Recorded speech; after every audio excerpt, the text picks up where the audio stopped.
Ом намо Бхагавате Васудевая.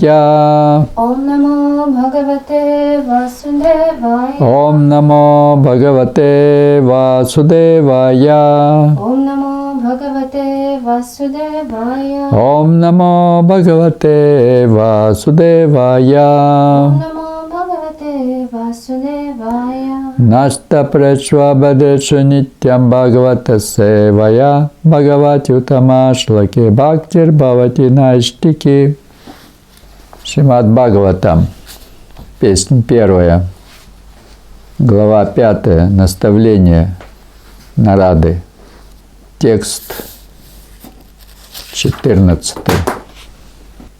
Татьоната кинчанаят вивакшатах пратяк тритрастат криптарупанабхих накарчит квачича досхита матир лабхате ватахана ватахата нато иваспадам.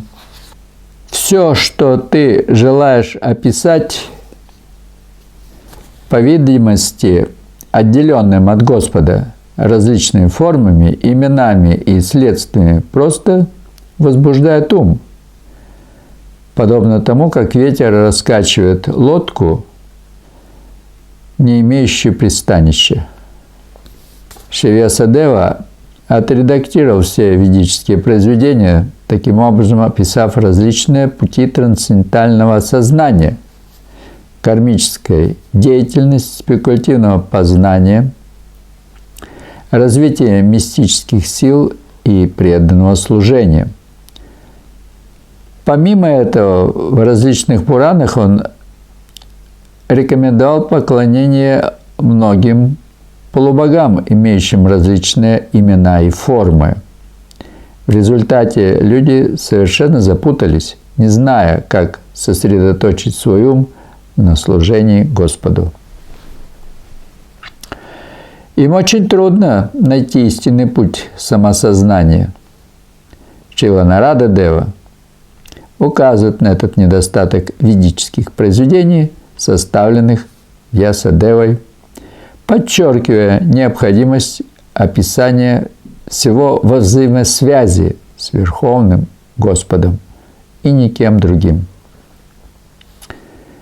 Кришна является причиной всех причин. Он является источником всех энергий, которые подразделяются на 3 основные группы: Антаранга Шакти, Бахиранга Шакти и Таташта Шакти, то есть внутренняя духовная энергия, энергии материального мира и пограничная энергия, к которой относятся все живые существа в своем обусловленном состоянии. Фактически не существует ничего, кроме Господа. Господь проявляется в виде различных экспансий. Он корень дерева, он желудок в теле. Чтобы напоить дерево водой, надо поливать его корень, а насыщая пищей желудок, мы даем энергию всему телу. Поэтому Шри Вьясадеве не следовало составлять других Пуран, кроме Бхагавата Пураны, так как даже незначительное отклонение от этого пути может привести к губительным последствиям на пути человека к самосознанию. То есть говорится, что даже на ровной дороге можно споткнуться, и камнем преткновения может возникнуть в силу привязанности к различным ведическим наставлениям, которые иногда сравниваются с цветистым языком, описывающим различные возможности чувственных наслаждений.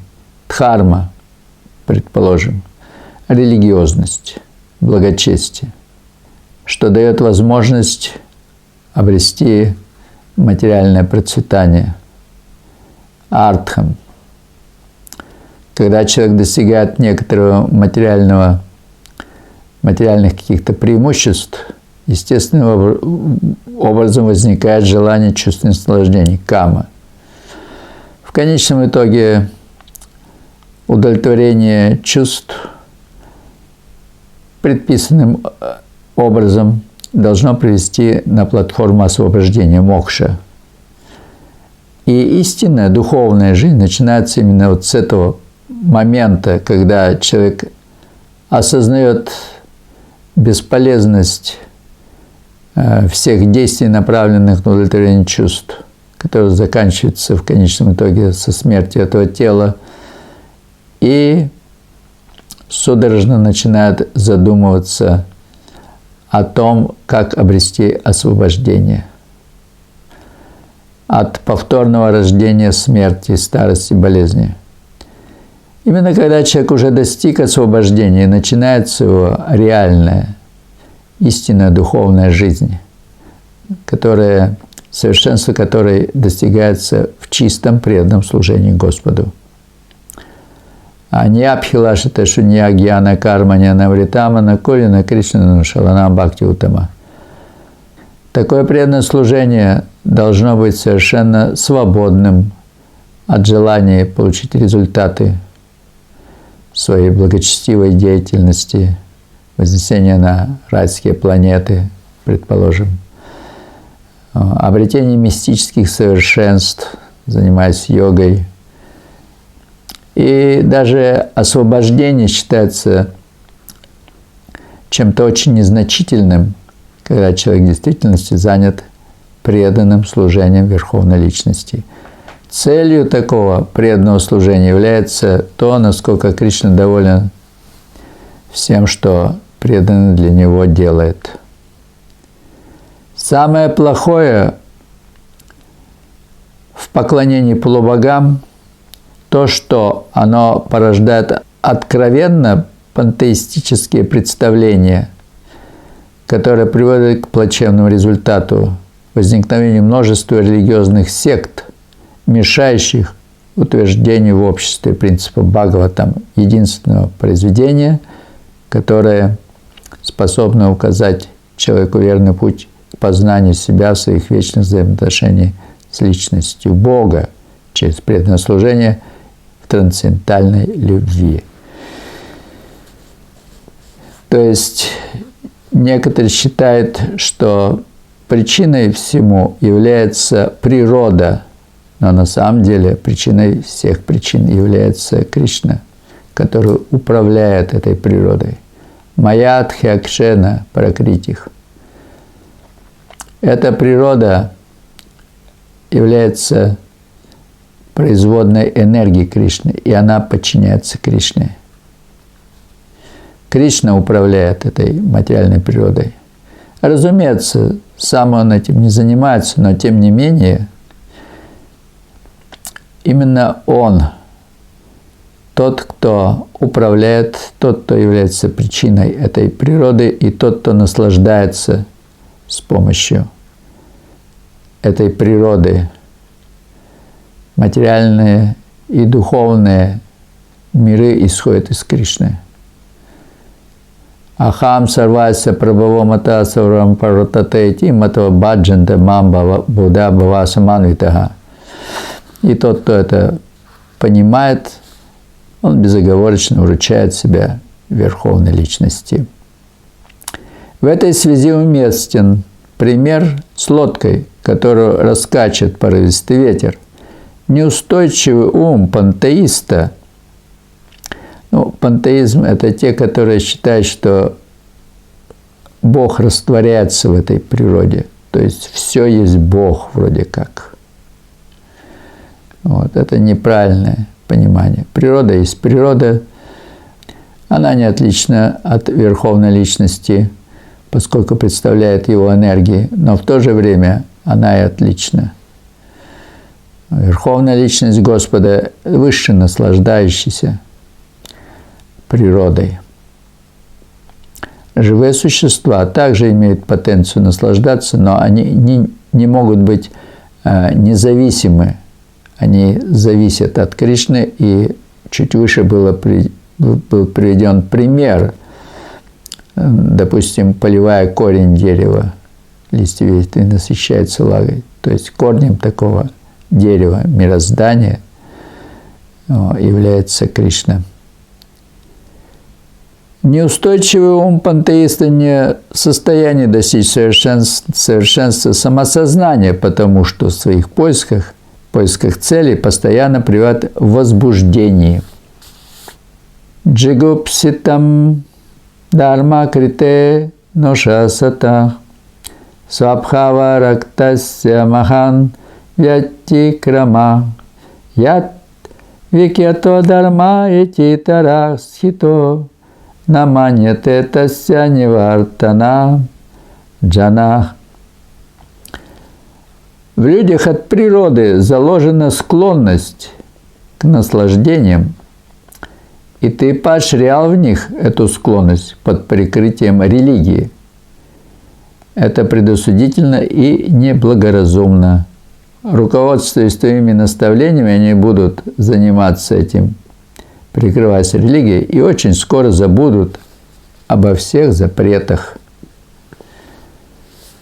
В этом стихе Шрила Нарада осуждает Шрилу Вьясадеву за то, что в основу составленных им различных ведических писаний он положил регулируемую кармическую деятельность, как это описано в Махабхарате и других произведениях. Вичакшано сяртхати видутам випхор анантапарасya нирватитах сука правартаманасya гунайх атманас тато бхават таршая чештитах видох. Верховный Господь безграничен. Только искушенный человек, оставивший деятельность, направленную на достижение материального счастья, достоин того, чтобы постичь науку о духовных ценностях.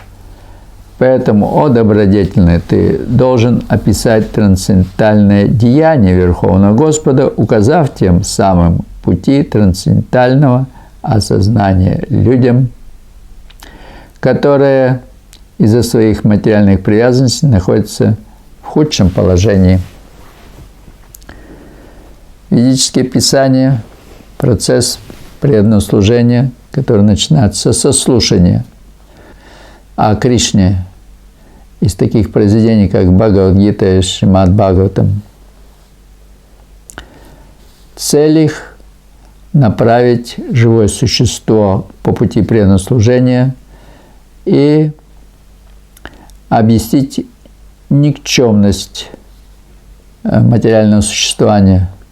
Благочестивая или нечестивая деятельность, та и другая в конечном итоге является причиной материального рабства, вынуждая живое существо снова и снова воплощаться в этом материальном мире. Вполне естественно, у человека есть привязанности. Если он не привязан к Кришне, он будет обязательно привязываться к тому, что не является Кришной, а именно к чувственным наслаждениям. Теология – это сложная наука, особенно когда дело касается трансцендентальной природы Бога. Это не тот предмет, который способны понять люди, слишком привязанные к материальной деятельности. То есть, чуть выше было сказано, что Нарада осуждает Вьясадеву за то, что он предоставил людям возможность чувственных наслаждений. Подобно тому, как если человек болеет чесоткой и пытается, расчесывая тело, утолить зуд, а в действительности эта болезнь распространяется по всему телу таким образом, вместо того, чтобы потерпеть, как говорится, чешется, это понятно, можно почесать, но лучше, чтобы не чесалось. Поэтому Нарада Муни осуждает то знание, которое Вьясадева предоставил людям с материалистическими наклонностями ради удовлетворения их чувств. В Бхагавадгите недвусмысленно говорится, что из многих сотен тысяч людей едва ли один достоин осознать трансцендентальное. А из тысяч осознавших трансцендентальное лишь единицы способны понять теологическую науку, описывающую Бога как личность.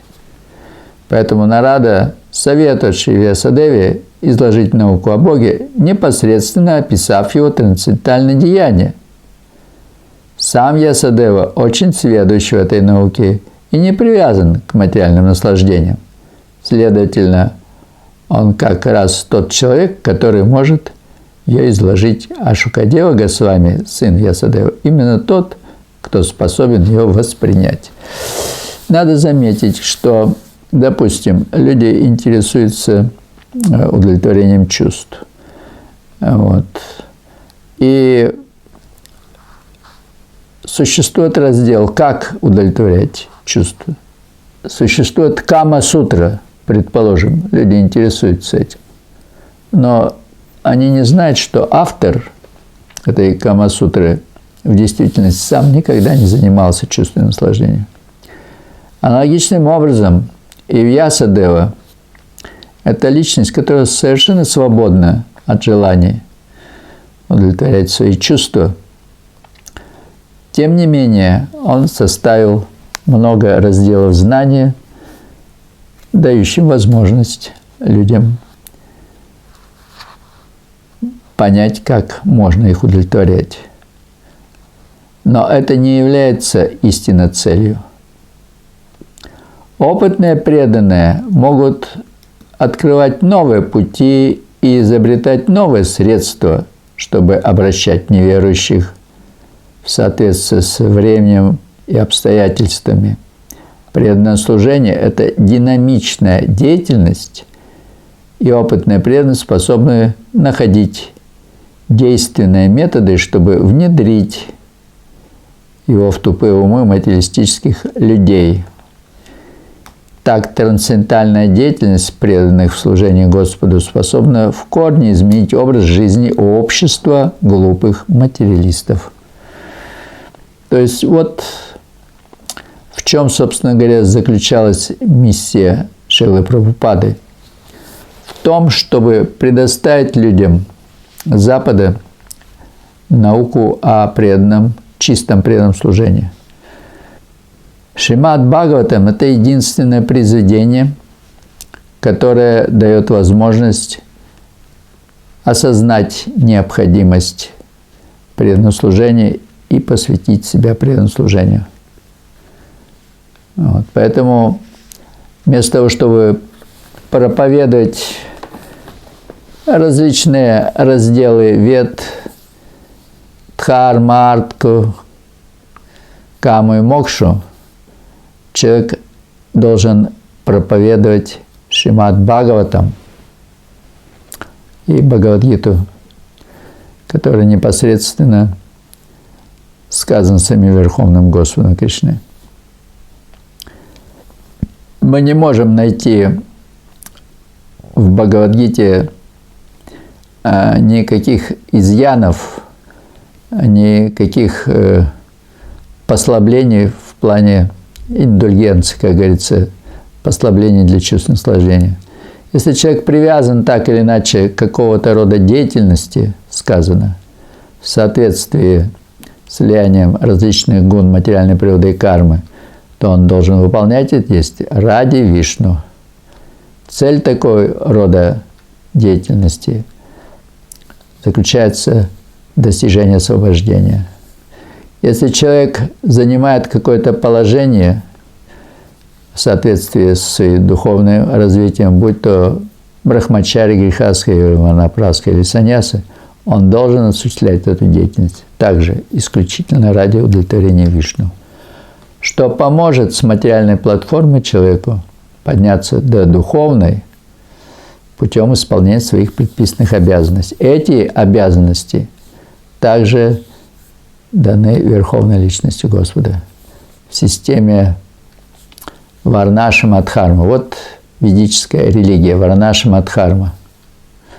Она очень научна и позволяет человеку с материальными привязанностями постепенно освободиться от них путем исполнения предписанных обязанностей.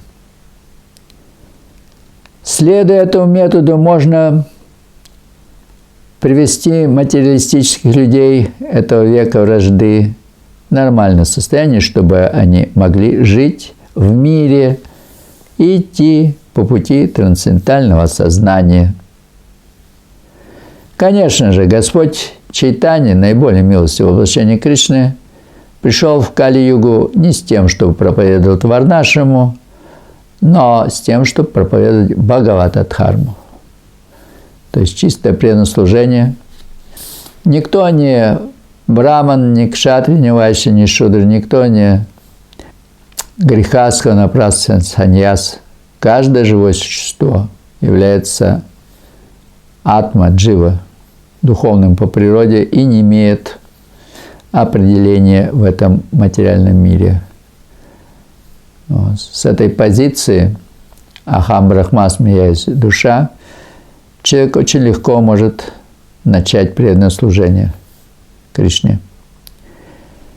Человек, оставивший материальное занятие ради преданного служения Господу, но не достигший зрелости, иногда может пасть. Однако даже в этой неудаче для него нет ничего плохого.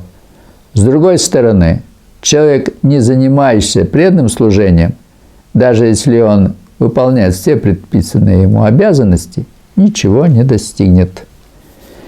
Тяктва свадармам чаранам буджам харер вхаджите апакватва патехта тояди ятраква ватхатрам абхутам амушьяким коварта апто баджатам свадармата.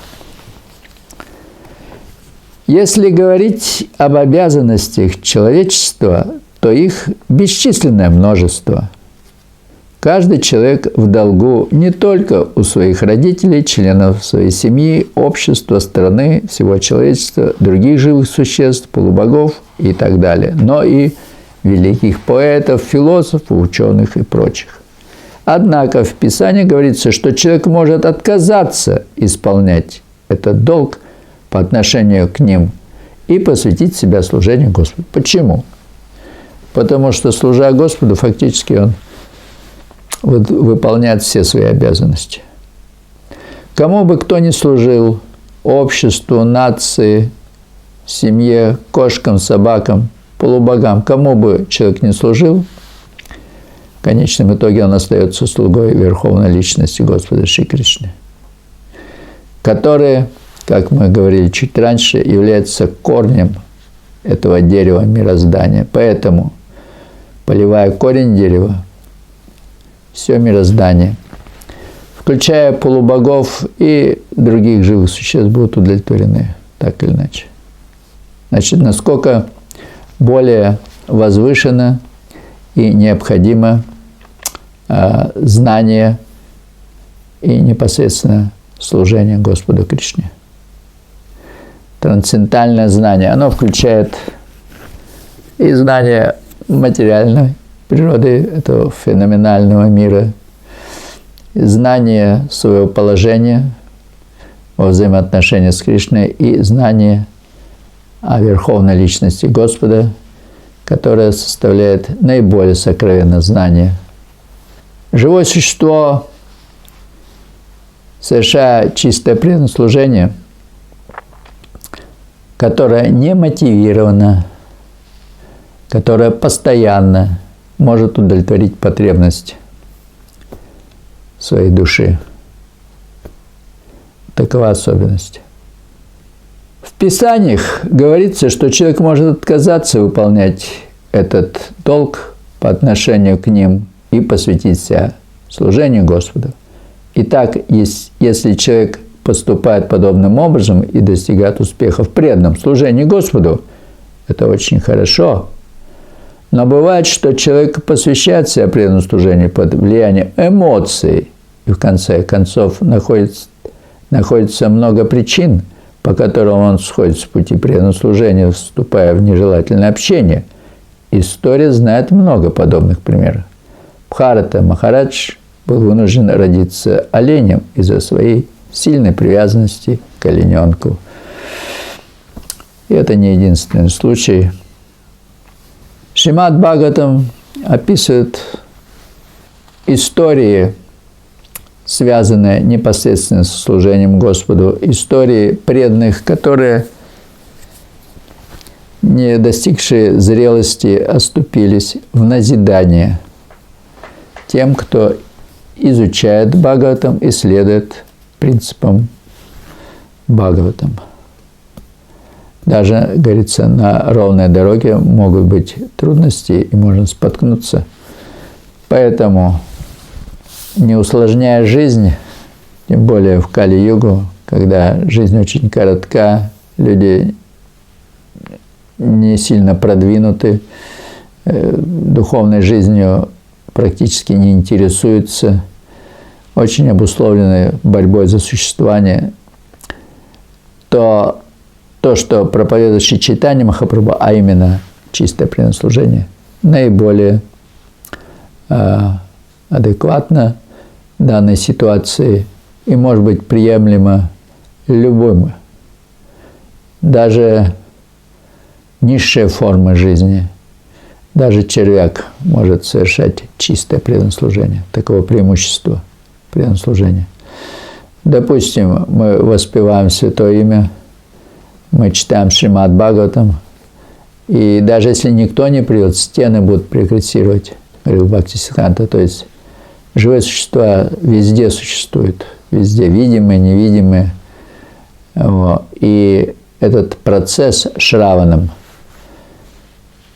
столь могущественно может позволить даже низшим формам жизни прогрессировать в преданном служении. Но вот такая особенность. Поэтому единственное, что следует проповедовать, чистое преданное служение. Не обусловленное ни кармой, ни гьяной, ни йогой.